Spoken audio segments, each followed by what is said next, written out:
ಇವತ್ತಿನ ಕ್ಲಾಸಲ್ಲಿ ನಾವೇನು ಡಿಸ್ಕಸ್ ಮಾಡ್ತಾ ಇದೀವಿ spelling rules. Actually basically spelling rules ಅಂದ್ರೆ ಯಾವ್ಯಾವ ತರ ಸ್ಪೆಲ್ಲಿಂಗ್ಸ್ ಬಂದಾಗ ನಾವು ಯಾವ್ಯಾವ ತರ ಉಚ್ಚಾರಣೆ ಮಾಡಬೇಕು ಅಂತ.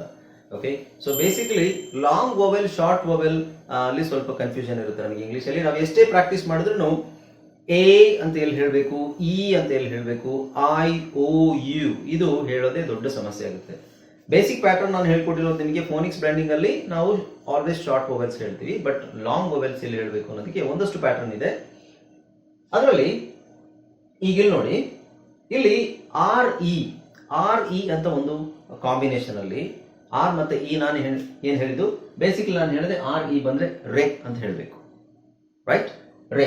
ಬಟ್ ಆರ್ ಇ ಬಂದಾಗ ರಿ ಅಂತಾನು ಬರುತ್ತೆ, ಅದಲ್ಲದೆ ರೀ ಅಂತಾನು ಬರುತ್ತೆ. ಓಕೆ, ಆರ್ ಇ ಬಂದಾಗ ರೆ, ರಿ, ರೀ, ಮೂರು ತರ ಸೌಂಡ್ ಬರುತ್ತೆ. ಕನ್ನಡದಲ್ಲಾದ್ರೆ ನಮಗೆ ಒಂದೊಂದು ಸೌಂಡಿಗೆ ಒಂದೊಂದು ಅಕ್ಷರ ಇದೆ. ರೇ ಬಂದ್ರೆ ಈ ತರ ಬರಿತೀವಿ, ರಿ ಬಂದ್ರೆ ಈ ತರ ಬರಿತೀವಿ, ರೀ ಬಂದ್ರೆ ಒಂದು ದೀರ್ಘ ಹಾಕ್ತೀವಿ. ಇಂಗ್ಲಿಷಲ್ಲಿ ಹಾಗೇನು ಇರೋದಿಲ್ಲ, ಡೈರೆಕ್ಟ್ ಆಗಿ ಅಕ್ಷರಗಳಿರ್ತವೆ, ಅದೇ ಕಾಂಬಿನೇಷನ್ ಇರುತ್ತೆ. ಬಟ್ ಅದನ್ನು ನಾವು ಯಾವ ತರ ಫೈಂಡ್ ಔಟ್ ಮಾಡೋದು ಅಂತ ನೋಡೋಣ. ಈಗ ಕಾಮನ್ ಆಗಿ ರೇ ಅಂತ ಬರುವಂತಹ ಅಕ್ಷರಗಳು ಇಲ್ಲಿ ನೋಡಿ: realm, rebel, recipe, reciprocal, reckless, reckon, reclamation, recognize, recognition, recollection. Right? ಇದು ನೋಡಿ, ರೇ ಅಲ್ಲ, ರಿಯಾಕ್ಟ್ ಅಲ್ಲ, ರಿಯಾಕ್ಟ್. ಹಾಯ್ ಫ್ರೆಂಡ್ಸ್, ಇದೊಂದು ವಿಶೇಷ ಸೂಚನೆ. ನಮ್ಮಲ್ಲಿ ಇದೀಗ ಆನ್ಲೈನ್ ಸ್ಪೋಕನ್ ಇಂಗ್ಲಿಷ್ ಕೋರ್ಸ್ನ ಹೊಸ ಬ್ಯಾಚ್ ಶುರುವಾಗಿದೆ. ನೀವು ಇನ್ಮೇಲೆ ಎಲ್ಲೂ ಹೊರಗಡೆ ಹೋಗಿ ಇಂಗ್ಲಿಷ್ ಕಲಿಯುವ ಅವಶ್ಯಕತೆ ಇಲ್ಲ. ಮನೆಯಲ್ಲೇ ಕೂತ್ಕೊಂಡು ಯಾವುದೇ ಟೆನ್ಷನ್ ಇಲ್ಲದೆ, ಏನು ಮುಗಿದರೆ ಇಲ್ಲದೆ ಇಂಗ್ಲಿಷ್ ಮಾತಾಡೋದನ್ನ ಕಲಿಯಬಹುದು. ಸ್ನೇಹಿತರೆ, ಸ್ಪೋಕನ್ ಇಂಗ್ಲಿಷ್ ಮಾತ್ರ ಅಲ್ಲ, ನಿಮಗೆ ಇಂಗ್ಲಿಷ್ನ ಓದಲಿಕ್ಕೆ ಬರಲಿಕ್ಕೆ ಬರಲ್ಲ ಅಂತ ಇಟ್ಕೊಳ್ಳಿ. ಈಗ ಇಂಗ್ಲಿಷಲ್ಲಿ ನಿಮಗೆ ಓದಲಿಕ್ಕೆ ಬರಲಿಕ್ಕೆ ಬರಲ್ಲ, ಬರೀ ನಿಮಗೆ ಎಬಿಸಿಡಿ ಮಾತ್ರ ಗೊತ್ತು, ಅಥವಾ ಎಬಿಸಿಡಿ ಗೊತ್ತಿಲ್ಲ ಅಂತ ಇಟ್ಕೊಳ್ಳಿ. ಸೊ ಎಬಿಸಿಡಿ ಗೊತ್ತಿಲ್ಲ ಅಂತ ಪರವಾಗಿಲ್ಲ, ನಾವು ನಿಮಗೆ ಇಂಗ್ಲಿಷ್ನ ಬೇಸಿಕ್ ಇಂದನೇ ಓದಲಿಕ್ಕೆ ಮತ್ತೆ ಬರಲಿಕ್ಕೆ ಸಹ ಹೇಳ್ಕೊಡ್ತೀವಿ. ಅದು ಅಲ್ಲದೆ ನಿಮಗೆ ಒಂದು ವೇಳೆ ಕನ್ನಡ ಬರಲ್ಲ ಅಂತ ಇಟ್ಕೊಳ್ಳಿ, ಕನ್ನಡನೂ ಹೇಳ್ಕೊಟ್ಟು ಕನ್ನಡದಿಂದ ಇಂಗ್ಲಿಷ್ನ ಹೇಗೆ ಓದೋದು, ಕನ್ನಡನೂ ನಾವು ಹೇಳ್ಕೊಟ್ಟು ಅದರ ಮೂಲಕ ಇಂಗ್ಲಿಷ್ನ ಹೇಗೆ ಕಲಿಯೋದು ಅನ್ನೋದನ್ನ ನಾವು ಈ ಕೋರ್ಸಲ್ಲಿ ಇನ್ಕ್ಲೂಡ್ ಮಾಡಿದ್ದೀವಿ. ಸ್ನೇಹಿತರೆ, ಈ ಕೋರ್ಸ್ನ ಚಿಕ್ಕ ಮಕ್ಕಳನ್ನು ಹೊರತುಪಡಿಸಿ ಬೇರೆ ಯಾರು ಬೇಕಾದ್ರೆ ಈ ಕೋರ್ಸ್ಗೆ ಜಾಯ್ನ್ ಆಗಬಹುದು. ನೀವು ಕೆಲಸ ಹೋಗೋರು ಇರ್ಬೋದು, ಮನೆಯಲ್ಲಿ ಇರ್ಬೋದು, ಅಥವಾ ನೀವು ಯಾವುದೋ ಒಂದು ಬಿಸ್ನೆಸ್ ಮಾಡ್ತಾ ಇರ್ಬೋದು. ಓಕೆ, ಸೊ ಯಾರು ಬೇಕಾದ್ರೂ ಈ ಕೋರ್ಸ್ನ ಜಾಯ್ನ್ ಆಗಬಹುದು. ಹಾಗಾದ್ರೆ ಸ್ನೇಹಿತರೆ, ತಡ ಯಾಕೆ? ಈ ಸ್ಪೋಕನ್ ಇಂಗ್ಲಿಷ್ ಕೋರ್ಸ್ ಮತ್ತು English basic reading and writing ಕೋರ್ಸ್ನ ಜಾಯ್ನ್ ಆಗಬೇಕು ಅಂತ ಆಸಕ್ತಿ ಇರೋರು ಈ ಕೂಡಲೇ ನಿಮ್ಮ ಫೋನ್ ತೆಗೆದುಕೊಳ್ಳಿ, ಹಾಗೂ ಇಲ್ಲಿ ಬರ್ತಿರುವಂತಹ ನಂಬರ್ಗೆ ಅಥವಾ ಕೆಳಗಡೆ ಬರ್ತಾ ಇರುವಂತಹ ನಂಬರ್ಗೆ ನೀವು ಕರೆ ಮಾಡತಕ್ಕದ್ದು, ಅಥವಾ ವಾಟ್ಸ್ಆ್ಯಪ್ನಲ್ಲಿ ಸಂಪರ್ಕಿಸಿ ನಿಮ್ಮ ಹೆಸರನ್ನು ರಿಜಿಸ್ಟರ್ ಮಾಡಿಕೊಳ್ಳಿ. ಇದು ರೆಬೆಲಿಯನ್ ಅಲ್ಲ, ರೇ ಅಲ್ಲ, ರಿಬೆಲಿಯನ್. ಇಲ್ಲಿ ನೋಡಿ, ರೆಬೆಲ್, ಇಲ್ಲಿ rebellion, rear, rebate, rebuke, rebut, recall, receipt, receive, reception, recession, recital, recite. So ಏನ್ ಡಿಫರೆನ್ಸ್ ಗೊತ್ತಾಯ್ತು ಇದರಲ್ಲಿ? ಆಕ್ಚುಲಿ ಇದಕ್ಕೆ ನಾವು ಸಿಲೆಬಲ್ ಸ್ಟ್ರೆಸ್ ಅಂತ ಹೇಳ್ತೀವಿ. ಇದೇ ಕಾಂಬಿನೇಷನ್, ಇದೇ ಫಾರ್ಮುಲಾ ನಾವು ಎಲ್ಲಿ ಅಪ್ಲೈ ಮಾಡಿದ್ವಿ? ಬಿಇ ಮತ್ತೆ ಬಿಇ ಮತ್ತೆ ಡಿಇ ಕಾಂಬಿನೇಷನ್ ಬಂದಾಗ ನೋಡಿ, ಬಿಇ ಅಂತ ಇಂಗ್ಲಿಷ್ ಅಲ್ಲಿ ಬಂದ್ರೆ ಯಾವಾಗ್ಲೂ ಬೇನೆ ಆಗ್ಬೇಕು ಅಂತಿಲ್ಲ, ಇದು ಬಿ ಆಗಬಹುದು ಅಲ್ವಾ? ಬಿ ಆಗಬಹುದು. ಡಿಇ ಬಂದಾಗ ಯಾವಾಗ್ಲೂ ಡೇನೆ ಆಗ್ಬೇಕಂತಿಲ್ಲ, ಇದು ಡಿ ಆಗ್ಬಹುದು ಅಥವಾ ಡಿ ಆಗ್ಬಹುದು. ಇದನ್ನ ನಾವು ಲಾಸ್ಟ್ ಕ್ಲಾಸ್ ಅಲ್ಲಿ ನೋಡಿದ್ವಿ. ಓಕೆ, ಅದೇ ತರ ಅದೇ ಹೇಗೆ ನೋಡಿದ್ವಿ? ಅದರಲ್ಲಿ ಸಿಲೆಬಲ್ ಸ್ಟ್ರೆಸ್ ಇದು ನೋಡಿದ ತಕ್ಷಣ ನಮಗೆ ಗೊತ್ತಾಗಲ್ಲ. ನಾವು ಈ ಅಕ್ಷರಗಳನ್ನ ಈ ಪದಗಳನ್ನ ಕೇಳಿ ಕಾಂಬಿನೇಷನ್ ಕೇಳಿದಾಗ ಹೇಳೋ ರೀತಿ ಹೇಗೆ ಹೇಳ್ತಿದ್ದಾರೆ ಅದನ್ನ ಕರೆಕ್ಟ್ ಆಗಿ ಅಬ್ಸರ್ವ್ ಮಾಡಿದಾಗ ನಮಗೆ ಗೊತ್ತಾಗುತ್ತೆ. ಉದಾಹರಣೆಗೆ ಇಲ್ಲಿ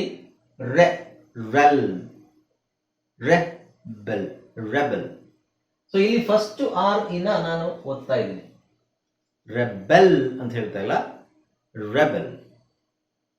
ರೆಸಿಪಿ, ರೆಸಿಪ್ರೋಕಲ್, ರೆಕ್ಲೆಸ್.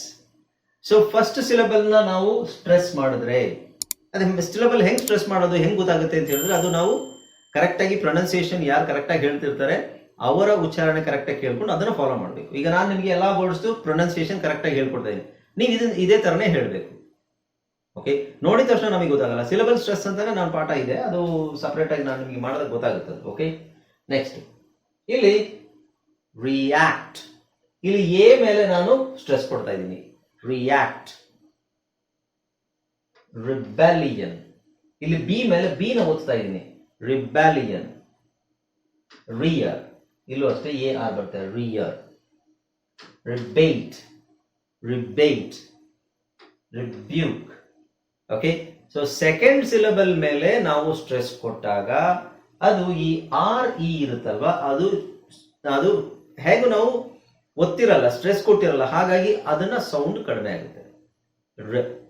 ಯಾವಾಗಲೂ ಅಷ್ಟೇನೆ ಇಂಗ್ಲಿಷಲ್ಲಿ ಯಾವಾಗ ಸ್ಟ್ರೆಸ್ ಮಾಡ್ತೀವಿ, ಸ್ಟ್ರೆಸ್ ಆದ್ಮೇಲೆ ನೆಕ್ಸ್ಟ್ ಸಿಲಬಲ್ ಇರುತ್ತಲ್ವಾ, ಅದಕ್ಕಿಂತ ಮುಂಚಿನ ಸಿಲಬಲ್, ಆ ಸಿಲಬಲ್ ಸ್ವಲ್ಪ ಸ್ಟ್ರಾಂಗ್ ಆಗಿರಲ್ಲ, ಲೈಟ್ ಆಗಿರುತ್ತೆ.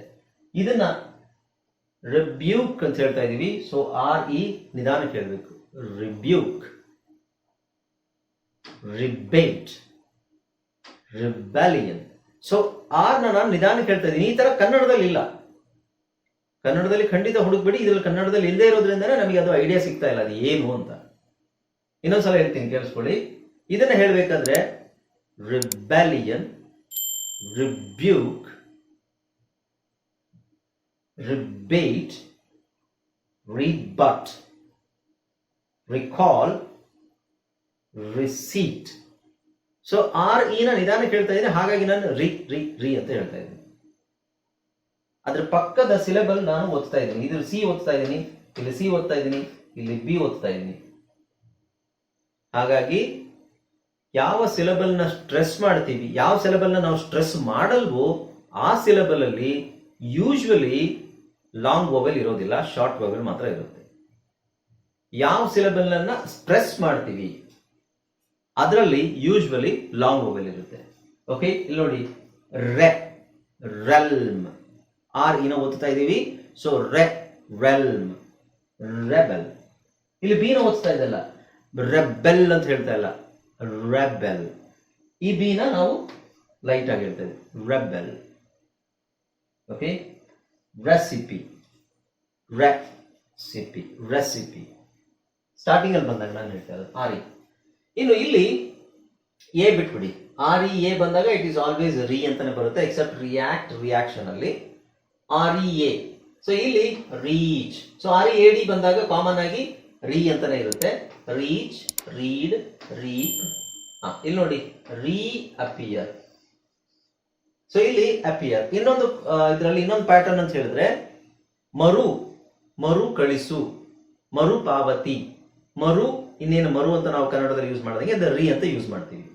Return, return. ಮರುಪಾವತಿಸು, ರೀಪೇ. ಓಕೆ, ಅದೇ ತರ ರೀ ಅಪಿಯರ್. ಮೈನ್ ಪದ ಅಪಿಯರ್. ಅಪಿಯರ್ ಅಂದ್ರೆ ಗೋಚರಿಸು. ರೀ ಅಪಿಯರ್ ಅಂದ್ರೆ ಮರು, ಇನ್ನೊಂದ್ಸಲ ಗೋಚರಿಸು, ಮರು ಗೋಚರಿಸು ಅಂತ ಆಗುತ್ತೆ. ರೀ ಅಪಿಯರ್. ಈಗ ಅದೇ ತರ ಅರೇಂಜ್, ಅರೇಂಜ್ ಒಂದು ಪದ ತಾನೆ, ಅದಕ್ಕೆ ರೀ ಅಂತ ಹಾಕಿದ್ರೆ ರೀ ಅರೇಂಜ್. ಓಕೆ, ಸೊ ಈ ತರ ಸಿಚುವೇಶನ್ ಅಲ್ಲಿ ನಿಮಗೆ ರೀ ಅಂತ, ರೀನ ಇ ಅಂತ ಯೂಸ್ ಮಾಡ್ತೀವಿ, ಅಂದ್ರೆ ಬರೀ ಆರ್ ಇ ಬಂದಾಗ. ಇದು ರೀಸನ್ ಯಾಕೆಂದ್ರೆ ಇದು ಆಲ್ರೆಡಿ ನಮಗೆ ಆರ್ ಇ ಎ ಇದೆ. ರೀ ಅಶ್ಯೂರ್. ರೀ ಅಶ್ಯೂರ್. ಅಶ್ಯೂರ್ ಅನ್ನೋದು ಒಂದು ಪದ. ರೀ ಅಶ್ಯೂರ್, ಇನ್ನೊಮ್ಮೆ ಅಶ್ಯೂರ್ ಮಾಡಿ. ಬರ್ತ್, ಬರ್ತ್ ಒಂದು ಪದ. Rebirth, rebirth. Okay,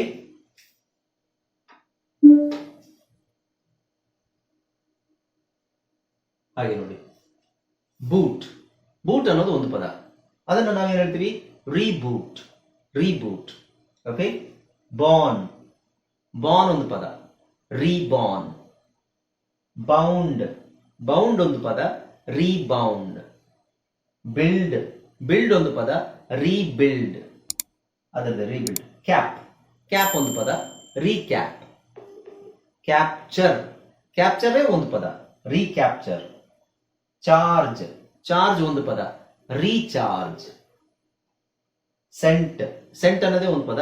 recent, recent ಅಂತ ಹೇಳಲ್ಲ, ಇದು ರೀಸೆಸ್ ಅಂತ ಹೇಳ್ಬೇಕು, ರೆಸೆಸ್ ಅಲ್ಲ. ಕನೆಕ್ಟ್, ಕನೆಕ್ಟ್ ಒಂದು ಪದ. ರೀಕನೆಕ್ಟ್. ಕನ್ಸಿಡರ್, ಕನ್ಸಿಡರ್ ಒಂದು ಪದ. ರೀಕನ್ಸಿಡರ್.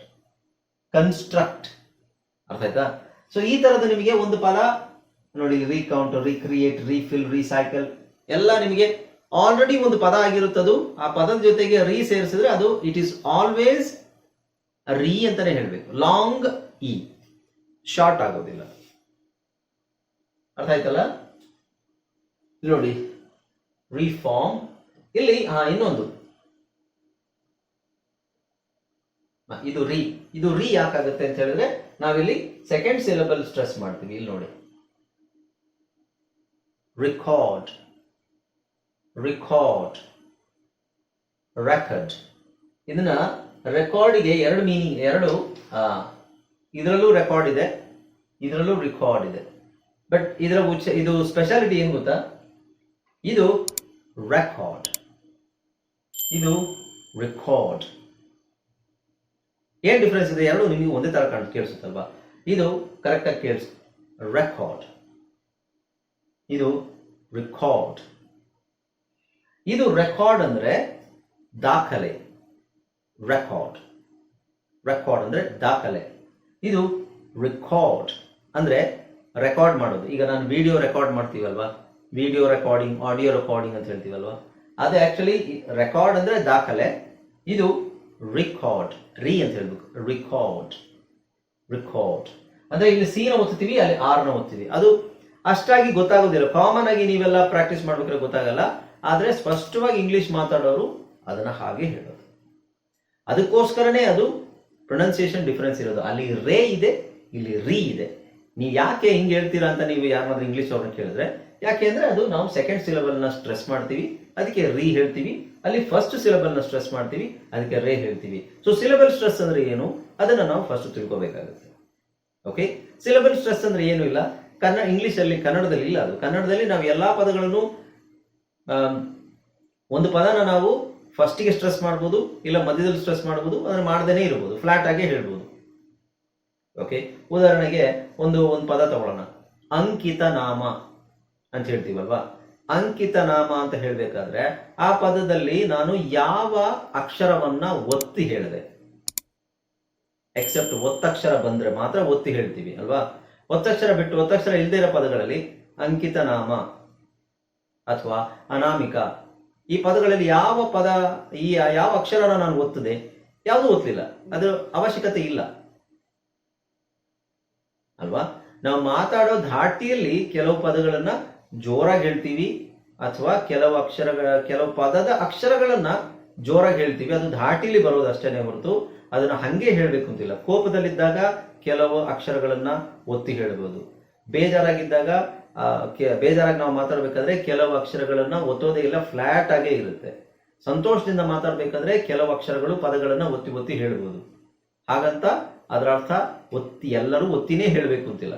ಬಟ್ ಇಂಗ್ಲಿಷಲ್ಲಿ ಕಾಮನ್ ಆಗಿ ಮಾತಾಡ್ಬೇಕು, ನೀವು ನ್ಯಾಚುರಲ್ ಆಗಿ ಮಾತಾಡ್ಬೇಕಾದ್ರೂ ಇದನ್ನ ಹಿಂಗೆ ಹೇಳೋದು. ಉದಾಹರಣೆಗೆ ಇಲ್ಲಿ ನೋಡಿ, ರಿಸೀವ್ ಅಂತಾನೆ ಹೇಳ್ಬೇಕೆ ಹೊರತು ಹಿಂಗೆ ಹೇಳಕ್ಕಾಗಲ್ಲ. ರಿಸೀವ್ ಅದು ಕನ್ನಡದಲ್ಲಿ ಇಲ್ಲದೆ ಇರೋದ್ರಿಂದ ನಮಗೆ ಅದರ ಅಷ್ಟು ಪರಿಚಯ ಇಲ್ಲ. ಆಕ್ಚುಲಿ ಇದೇ ಕಾರಣಕ್ಕೋಸ್ಕರನೇ ನಿಮಗೆ ಲಾಂಗ್ ವೊವೆಲ್ ಮತ್ತೆ ಶಾರ್ಟ್ ವೊವೆಲ್ಸ್ ಚೇಂಜ್ ಆಗೋದು. ಓಕೆ, ಫಾರ್ ಸಮ್ ಎಕ್ಸ್ಟ್ ಅಲ್ಲ, ಕಂಪ್ಲೀಟ್ ಆಗಿ based on this thing long vowel short vowel ಅಂತಾನೆ ಅದನ್ನ ಕನ್ಸಿಡರ್ ಮಾಡ್ತೀವಿ. ಓಕೆ, ಇಲ್ಲಿ ಹೇಳ್ತಿದ್ನಲ್ಲ, ಇಲ್ಲಿ ನೋಡಿ, ರೀಕ್ಲೈಮ್ ಅಲ್ಲ, reclaim, recreation, recoil, rectangle, recover, rectify, recruit, rector, recurrence, recurring, redeem, reduce, reform, ಇಲ್ಲಿ reformation, refine, referral, redemption, refit, reduction, refrigerator. Okay, so ಹಾಗಾಗಿ ಈಗ ಅಲ್ಲಿ ಯಾಕೆ ನಿಮಗೆ ಅದು ಬರುತ್ತೆ ಅಂತ ಗೊತ್ತಾಯ್ತಲ್ವಾ. ಎಲ್ಲೆಲ್ಲಿ ಬರುತ್ತೆ ಅನ್ನೋದು ನಮಗೆ ಅಷ್ಟು ಆಗಿ ನಮಗೆ ಫೈಂಡ್ ಔಟ್ ಮಾಡೋಕ್ಕಾಗಲ್ಲ. ಅದರಲ್ಲಿ ಆಲ್ಮೋಸ್ಟ್ ನಿಮಗೆ ಈ ನಾನು ನಿಮಗೆ ಕೊಟ್ಟಿರೋ ವರ್ಡ್ಸ್ ಇದೆಯಲ್ಲ, ಇದನ್ನೆಲ್ಲ ನೀವು ಪ್ರಾಕ್ಟೀಸ್ ಮಾಡಿದ್ರೆ ಸಾಕು. ನೀವು ಇಂಗ್ಲಿಷಲ್ಲಿ ಈ ವರ್ಡ್ಸ್, ನಾನು ಕೊಟ್ಟಿರೋ ವರ್ಡ್ಸ್ ನ ಪ್ರಾಕ್ಟೀಸ್ ಅಂದ್ರೆ ಅದಕ್ಕೆ ತಕ್ಕಂತೆ ಪ್ರಾಕ್ಟೀಸ್ ಮಾಡಿ. ರೇ ಈ ಕಡೆ ಇರೋದು ರೇ ಅಂತಾನೆ ಪ್ರಾಕ್ಟೀಸ್ ಮಾಡಿ. ಇಲ್ಲಿರೋದು ರೀ ಅಲ್ಲ, ರೀ. ಈ ಕಡೆ ಇರೋದು ರೀ. ಈ ತರ ಪ್ರಾಕ್ಟೀಸ್ ಮಾಡಿದ್ರೆ ಒಂದು ರೀ ಎಲ್ಲಿ ಬರುತ್ತೆ, ನಾನು ಹೇಳಿದ್ನಲ್ಲ ರೀ ಅಂತ ರಾಗವಾಗಿ ಎಲ್ಲಿ ಹೇಳ್ತೀವಿ, ದೀರ್ಘ ಲಾಂಗ್ ವೊವೆಲ್ ಎಲ್ಲಿ ಹೇಳ್ತೀವಿ, ಪದ ಮೊದಲೇ ಒಂದು ಪದ ಇದ್ದು ಡೈರೆಕ್ಟ್ ಅಂತ ಒಂದು ಪದ ಇದೆ, ರೀಡೈರೆಕ್ಟ್. ಸೊ ಇದು ಒಂದು ನಮಗೆ ಹಿಂಟ್, ಅಂದ್ರೆ ಇದೊಂದು ಪ್ಯಾಟರ್ನ್ ಅಷ್ಟೇ. ಆದ್ರೆ ಇದಕ್ಕೆ ಮತ್ತೆ ಇದಕ್ಕೆ ಪ್ಯಾಟರ್ನ್ ಏನು, ನಿಮಗೆ ಸಿಲಬಲ್ ಸ್ಟ್ರೆಸ್ ಅಷ್ಟಾಗಿ ನಮಗೆ ಪರಿಚಯ ಇರದೇ ಇರೋದ್ರಿಂದ ನೀವು ವರ್ಡ್ಸ್ ಇನ್ನೇ ಪ್ರಾಕ್ಟೀಸ್ ಮಾಡಬೇಕು. ಅರ್ಥ ಆಗ್ತಿದೆಯಲ್ಲ? ಇಂಗ್ಲಿಷಲ್ಲಿ ಏನು ಅಂತ ಹೇಳಿದ್ರೆ ಬೇಸಿಕ್ಲಿ ಒಂದಷ್ಟು ಪ್ಯಾಟರ್ನ್ ಇದೆ, ಸ್ಪೆಲ್ಲಿಂಗ್ ರೂಲ್ಸ್ ಇದೆ, ಎಲ್ಲ ಇದೆ. ಎಲ್ಲ ಕಲಿತ್ರು ಎಲ್ಲೋ ಒಂದ್ ಕಡೆ 5% ಎಲ್ಲ ನಮಗೆ ಕನ್ನಡ ತರ ಬರೋದಿಲ್ಲ. ಅದನ್ನ ನೀವು 5% ನೀವೇನ್ ಮಾಡಬೇಕು, ಈ ಫೋನೆಟಿಕ್ಸ್ ಅಂತ ಹೇಳಿದೆ ನಾನು, IPA. ಓಕೆ, ಸೊ ಎಲ್ಲಾ ಪದನು ನೀವು IPAನೇ ನೋಡ್ಬೇಕು. IPA ಕಲ್ತವ್ರು ಚೆನ್ನಾಗಿ ಪ್ರಾಕ್ಟೀಸ್ ಮಾಡಿರ್ತಾರಲ್ಲ, ಡಿಕ್ಷನರಿಲಿ ಯಾವುದೋ ಒಂದು ಪದ ನಮಗೆ ಡೌಟ್ ಬರ್ತಾ ಇದೆ, ಡಿಕ್ಷನರಿಲಿ ನೋಡಿದ್ರೆ ಆಯ್ತು. ಓಕೆ, ಉಳಿದಿರೋದು ನಿಮಗೆ 95%, 97%, 96, 97, 98 ಅಂತಾನೆ ಅಂದ್ಕೊಳ್ಳಿ. 98% ನಿಮಗೆ ಈ ತರ ನಿಮಗೆ ಮೆಥಡ್ ಅಲ್ಲಿ ಕೆಲವುದನ್ನ ಅದರೆಲ್ಲರ ಹೊರತಾಗಿನೂ ಪ್ರಾಕ್ಟೀಸ್ ಅನ್ನೋದು ಮುಖ್ಯ. ನೀವು ಈಗ ಟೆಕ್ನಿಕಲ್ ಪಾರ್ಟ್ ಅನ್ನು ತಿಳ್ಕೊಂಡು ಲೈಕ್ ಗೊತ್ತು, ಇದು ಹಿಂಗ್ ಬಂದ್ರೆ ಹಿಂಗೆ ಅಂತ ಗೊತ್ತಿರುತ್ತೆ. ಆದ್ರೆ ನೀವು ಈ ಪದಗಳನ್ನು ಓದದೇ ಇದ್ರೆ ಅದು ಓದ್ತಾ ಇರೋ ಟೈಮಲ್ಲಿ ಅದು ಬರೋದಿಲ್ಲ, ಮೈಂಡಿಗೆ ಬರೋದಿಲ್ಲ. ಇದು ಹಿಂಗೆ ಇದೆ, ಇದಕ್ಕೆ ರೂಲ್ ಇದೆ ಅಂತ ಓದಿ ಪ್ರಾಕ್ಟೀಸ್ ಆಗಬೇಕು. ವರ್ಡ್ಸ್ ಅನ್ನ ಬರೆಯೋದು ಓದೋದು ಮಾಡಿದ್ರೆ ಮಾತ್ರ ಎಲ್ಲ ಬ್ಲೆಂಡ್ ಆಗಿ ನಿಮಗೆ ಕಂಪ್ಲೀಟ್ ಆಗಿ ಓದಕ್ಕೆ ಆಗುತ್ತೆ. Okay, right. ಈಗ ಇದನ್ನ ಬರ್ಕೊಳ್ಳಿ, ನಾನು ಎರಡನ್ನು